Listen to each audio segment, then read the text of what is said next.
Hello, hello! On poursuit dans le chapitre 6.3 avec ce qu'on appelle la loi des sinus. En fait, la loi des sinus a été créée parce que nos triangles ne sont pas toujours des triangles rectangles.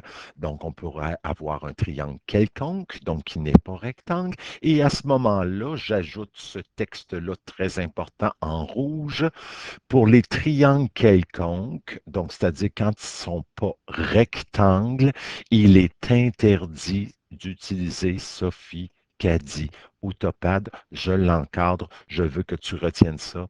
Donc, quand les triangles ne sont pas rectangles, on ne peut pas utiliser Sophie, Caddy ou Topade. Donc, à ce moment-là, tu te dis, ben, qu'est-ce qu'on va faire d'abord? Ben, on va faire la loi des sinus. Je te l'explique. Tout d'abord, dans un triangle quelconque, on n'a que les mesures des côtés. Donc, les mesures des côtés, hein, le petit A, le petit B, le petit C, on dit qu'ils sont proportionnels au sinus des mesures des angles opposés à chacun des côtés. Donc, dans les triangles ABC, dans le triangle ABC, quelconque, ci-contre, on va avoir. Donc, tu prends le petit côté A. Tu vois ici le petit côté A. Tu vas le mettre sur le sinus de son angle opposé, celui qui est en face. Et ça va être égal au côté B sur le sinus de son angle opposé, qui est égal aussi au côté C, ici en vert, sur le sinus de son angle opposé. Donc, la formule des sinus, c'est celle-ci. Donc, parce que les côtés sont proportionnels au sinus des mesures des angles opposés, alors on a la formule A sur sin de A égale B sur sin de B égale C sur sin de C. Donc, on forme ces proportions-là. Évidemment, on en a trois parce qu'on a trois côtés, trois angles. On est dans ce qu'on appelle des triangles. Et ça va être, regarde bien, le A sur sinus de A, j'avais oublié que j'avais mis ça, mais c'est comme assez important. Ben, en fait, c'est important pour moi pour mieux visualiser. Donc, quand tu veux trouver ta première fraction, tu vas aller chercher le nombre et son angle opposé, tu l'encercles. Donc, tu vas dire, je vais faire ma première fraction avec ça, ma deuxième fraction avec ça, ma troisième fraction avec ça. Donc, en les encerclant de cette façon-là, ça nous permet de mieux visualiser la formule. Donc, avec la loi des sinus, tu vas être en mesure de trouver la mesure d'un côté, et si tu connais, par contre, deux angles et un côté. Donc, pour trouver la mesure d'un côté, donc dans ton triangle quelconque, il va falloir que tu connaisses deux mesures d'angle et la mesure d'un côté. Et sinon, ben, tu vas pouvoir trouver la mesure d'un angle si tu connais absolument deux côtés et un angle opposé à l'un de ces deux côtés-là. Allons-y avec des exemples pour mieux visualiser le tout. Donc ici, j'ai mon triangle quelconque. Je ne peux pas utiliser Sophie Caddy-Topade parce que ce n'est pas un triangle rectangle. Tu peux vérifier en faisant 29 plus 42. Ça fait 71. Donc 180 moins 71, ça fait 108 degrés. Donc c'est pas 90. D'accord? Donc ce n'est pas un triangle rectangle. À ce moment-là, comment je peux faire pour résoudre ce triangle-là, c'est-à-dire trouver la mesure manquante qui est ici, qui est la mesure de AB. Alors, ben, tu utilises la loi des sinus, c'est-à-dire le A sur sin de A égale B sur sin de B égale C sur sin de C. Donc, tout d'abord, pour commencer, tu vas toujours encercler le côté du triangle dont tu connais son angle opposé. Donc ça, c'est important pour débuter. En fait, je l'ai mis en bleu. Pourquoi? Parce que c'était l'angle B avec le petit côté B. Donc, j'ai utilisé cette fraction-là qui est ici. Donc, je l'écris. Donc, c'est le petit côté B mesure 7,2. Je le mets sur le sinus de son angle opposé, qui est sinus de 29 degrés. Et ça va être égal à. Donc là, je vais chercher ici le côté que je cherche et je vais le mettre sur le sinus de son angle opposé, c'est-à-dire sinus de 42. Je les mets en vert parce que c'est ma partie C qui est ici. Donc, en fait, mon inconnu, c'est le point d'interrogation, c'est le côté qui s'appelle la mesure de AB. Donc, je vais mettre sur le sinus de 42. Donc, ici, j'utilise souvent la notation géométrique pour déterminer la mesure d'un côté et je t'invite à faire de même. Donc, pas écrire juste point d'interrogation, pas écrire X. Tu pourrais écrire à la limite petit c si tu l'identifies sur ton triangle, mais je préfère nettement nommer les côtés par ses extrémités, la barre au-dessus, le petit m devant, donc la mesure de AB. Donc ça ici, la mesure de AB, donc je poursuis, c'est ton inconnu. Donc une fraction, tu connais trois valeurs, une inconnue, donc tu vas faire ce qu'on appelle un beau produit croisé. Donc ta mesure de AB va être égale au produit croisé de 7,2 multiplié par sinus de 42 et divisé par le sinus de 29. Alors à ce moment-là, tu pitonnes tout ça sur ta calculatrice et tu vas avoir la valeur environ de 9,94. Et ça ici, c'est la mesure manquante qui est ici. Je peux poursuivre pour continuer à résoudre ce triangle-là en trouvant, en essayant de chercher la mesure de BC qui est ici, mais pour avoir la mesure de BC, je vais avoir besoin de l'angle A. Et ici, donc, pour trouver la mesure de l'angle A, ben, je sais que le triangle possède toujours trois angles dont la somme est égale à 180 degrés. Donc, je vais faire 180 degrés, moins 42, moins 29. Donc, je soustrais les deux angles car la somme des angles intérieurs d'un triangle est égale à 180 degrés. Et ça, tu vas apprendre ici à toujours justifier tes étapes, surtout celle-ci. Donc, tu fais le calcul pour trouver un troisième angle, tu justifies avec cette phrase-là. Okay? Donc, ça, c'est important. L'examen du ministère, il exige toujours d'avoir une démarche structurée et justifiée. Et voici la phrase qui justifie ce bout-là. Et donc, la mesure de l'angle A, alors, quand on fait le calcul, c'est égal à 109 degrés, donc tu peux l'écrire dans ton triangle. Et à ce moment-là, ben, tu peux donc chercher la mesure de BC. Donc, je vais aller chercher ma fraction ici en rouge de la loi des sinus. Et je vais toujours démarrer avec ce que j'avais initialement, c'est-à-dire le côté dont je connais l'angle opposé, celui-là. Je prends ce rapport-là initial parce que c'est celui-là qu'on m'a donné. Tu pourrais prendre le vert aussi pour débuter. Par contre, le vert, vu que c'est toi qui as trouvé la réponse ici, peut-être, bon, ça arrive que parfois on fait des erreurs. Donc, si tu fais une erreur ici et que tu l'utilises pour trouver, en fait, oui, c'est ça, si tu fais une erreur ici, la mesure de AB, si tu as fait une erreur, ben, ça veut dire que le reste va avoir une erreur. Fait que prends pas de chance, utilise toujours initialement les deux valeurs qu'on t'a données. Donc ici, dans cet exemple-là, c'est le bleu, la partie bleue. Donc je réécris. J'ai 7,2 sur sinus de 29 qui va être égal à la mesure de BC. Tu as vu ici, j'ai nommé ici la mesure de BC, le côté BC, sur le sinus de 109 degrés, le 109 qu'on a trouvé préalablement dans l'étape précédente. Alors, à ce moment-là, c'est un autre produit croisé. Donc, la mesure de BC est égale à 7,2 fois sin de 109 divisé par sin de 29. Et tu vas obtenir le côté manquant, le côté BC, qui est d'environ 14,04 cm. Donc, ça ici, c'est la façon dont on trouve les côtés. Pour être capable de trouver un angle maintenant. Donc, tout à l'heure, on a dit que pour trouver un angle, ça te prend deux côtés un angle, j'ai cette condition-là, mais il faut absolument que l'angle que je connais soit en face d'un côté que je connais. Autrement, tu ne pourrais pas résoudre ce problème. Donc, c'est ce que j'ai. Donc, à ce moment-là, je sais que ce n'est pas un triangle rectangle, donc j'utilise la loi des sinus. Je vais vous aider à identifier. En fait, c'est que quand je prends cette formule-là, il est adapté pour un triangle qui s'appelle ABC. Alors, s'il s'appelle DEF, ben, tu vas adapter ta formule en fonction des lettres que tu as dans ton triangle. Donc, s'il s'appelle DEF, donc en face du D, c'est le petit d, en face du E, c'est le petit e, en face du F, c'est le petit f. Et à ce moment-là, la formule deviendrait D sur sinus de D égale E sur sinus de E égale F sur sinus de F. Donc, tu adaptes ta formule en fonction des lettres que tu as dans ton triangle.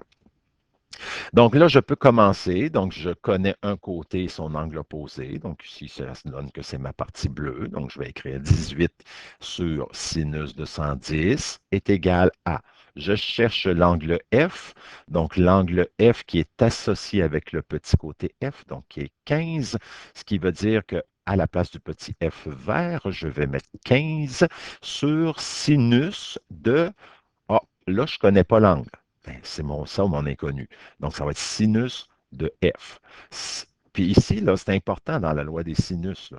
La loi des sinus, c'est côté sur sinus. Puis donc, le mot sin ici est important, le mot sin ici est important. Je te dis ça parce qu'il y en a qui font disparaître le sin en disant, bon, c'est une décoration qu'on met à l'Halloween ou à Noël. Puis après ça, ben, ils font 18 sur 110 est égal à 15 sur X, puis là, ils font produit croisé. Mais toi, je sais que tu ne feras pas ça parce que t'es comme moi, tu es intelligent. Bon, allons-y. Sinus de f, ça, c'est mon inconnu. Donc, sinus de f, je fais un beau produit croisé, voilà. Donc, 15 fois le sinus de 110 divisé par 18. Et ça me donne 0,7831. Est-ce que ça ici, ça s'appelle la mesure de l'angle F? Est-ce que cet angle-là, selon toi, mesure 0,7831 degrés? Non, c'est pas ça. Ça ici, c'est le rapport du sinus de cet angle-là. Et tu sais que quand on cherche un angle avec un sinus, pense dans la formule SOPHY, quand tu cherchais un angle avec la formule SOPHY, tu prenais sinus moins 1.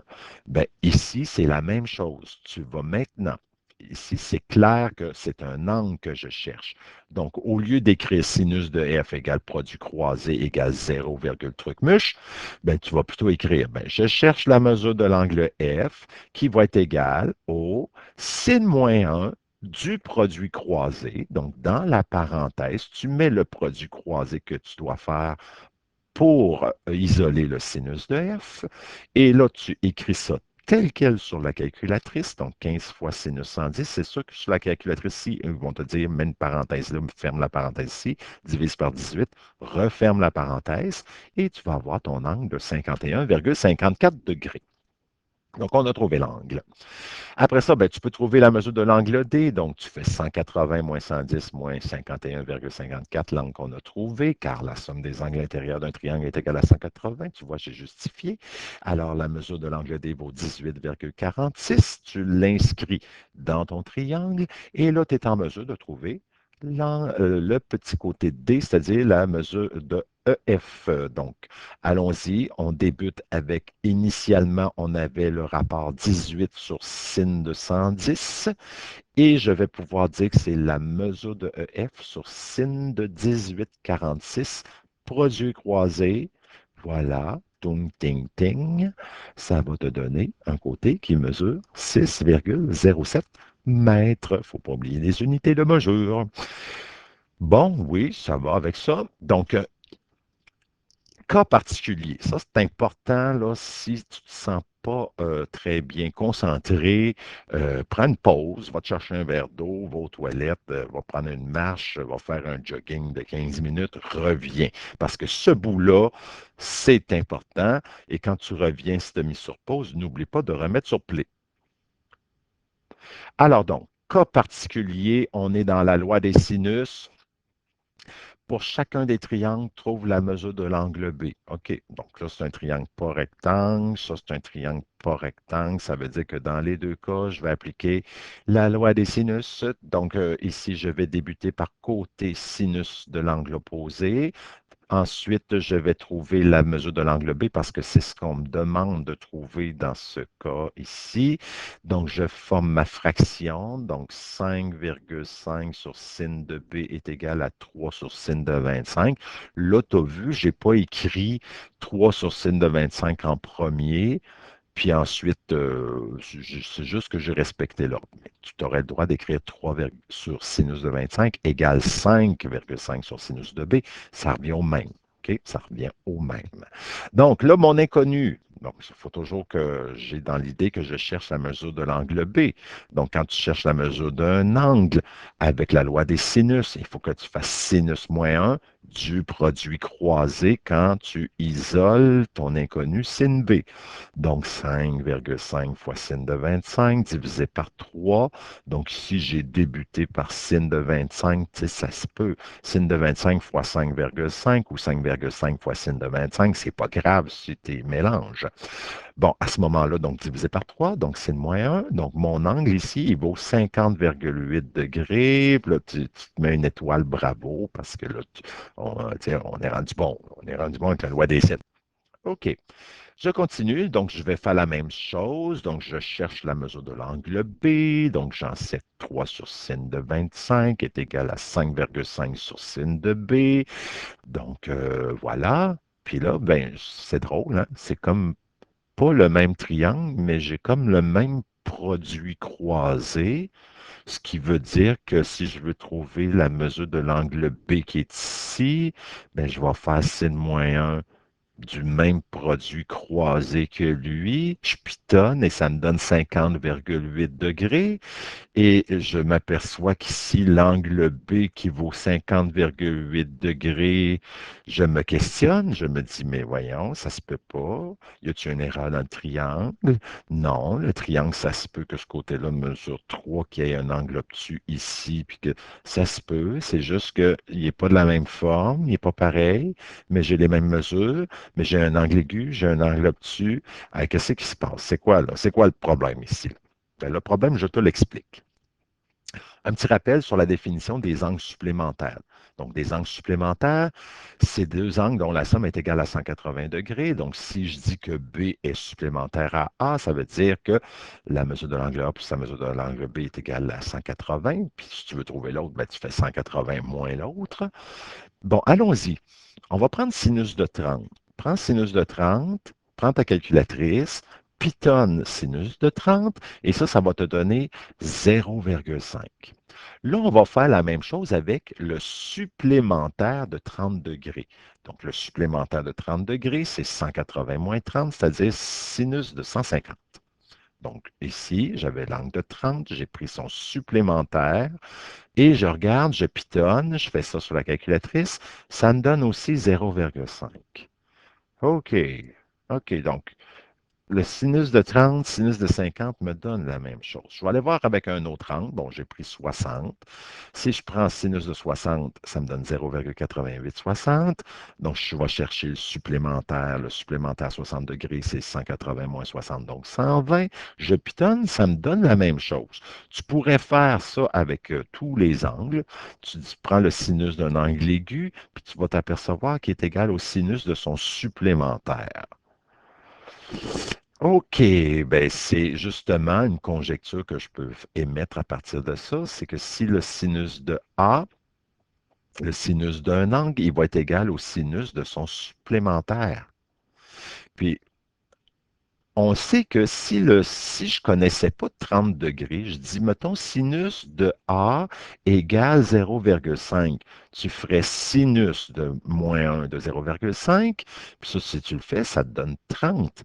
Mais si je fais sinus moins 1 de 0,5, ça peut aussi me donner 150, mais ma calculatrice ne me le donne pas. Puis ici, même chose sur cette ligne-là, si je fais sinus moins 1 de 0,8860, ça me donne 60 degrés. Mais si je le fais avec lui, bien, comme c'est la même valeur, la calculatrice me donne juste le 60 degrés. Donc, voici comment on va faire pour résoudre ce problème-là. On va se servir de notre intelligence, de notre logique, de notre raisonnement. Donc, si jamais ton angle aigu, si jamais le triangle que tu résous et tu cherches un angle et qu'il est aigu, ce que tu vas faire sur la calculatrice, ça va être pareil, pareil. Donc, tu vas trouver 50,8, tu regardes ton angle, tu dis il est aigu, petit guidou right trou, mon problème est résolu. Alors, par contre, si ton angle est obtus, à ce moment-là, la calculatrice ne le sait pas. Donc, il faudra que tu fasses le calcul suivant. Tu fais le calcul comme si c'était avec un angle aigu. Donc, tu fais le début. Donc, tu vas trouver la mesure de l'angle B. Mais cette fois-ci, parce que tu sais que ton angle est obtus, ton angle, tu sais que tu vas faire 180 moins Donc, tu vas aller chercher le supplémentaire. Alors, tu vas faire sin moins 1 du produit croisé. Donc, la différence ici, quand ton angle aigu, quand dans ton triangle, ton angle est aigu, tu débutes avec sin moins 1 du produit croisé. Et si ton angle est obtus, ben, tu commences pour trouver l'angle en faisant 180 moins le sin moins 1 du produit croisé. Et à ce moment-là, ben, tu vas obtenir ton angle de 129,2 degrés. Donc, ça, c'est toi qui dois le faire. C'est pas la calculatrice, même si tu hurles après ta calculatrice pour dire Hey, mon angle est obtus! Elle n'a pas d'oreille, la calculatrice. D'accord? Donc, ici, c'est un angle de 129. Alors donc, avec la loi des sinus, si je résume, si ton angle est aigu, ta formule sera directement sin moins 1 du produit croisé. Donc, ce que tu obtiens sur la calculatrice, ça va être un angle aigu. Par contre, si ton angle est obtus, donc pour trouver l'angle, donc n'oublie pas de faire 180 moins le sinus moins 1 du produit croisé. Donc, c'est la différence ici pour trouver un angle. Donc, tu fais attention. Donc, dans un triangle quelconque, quand tu cherches un angle, questionne-toi, est-ce que l'angle est aigu ou l'angle est obtus? Et c'est ici, dans cette partie-là, que tu vas utiliser ton raisonnement mathématique pour choisir la bonne formule. Et ça se termine ici pour la loi des sinus. OK, bye bye.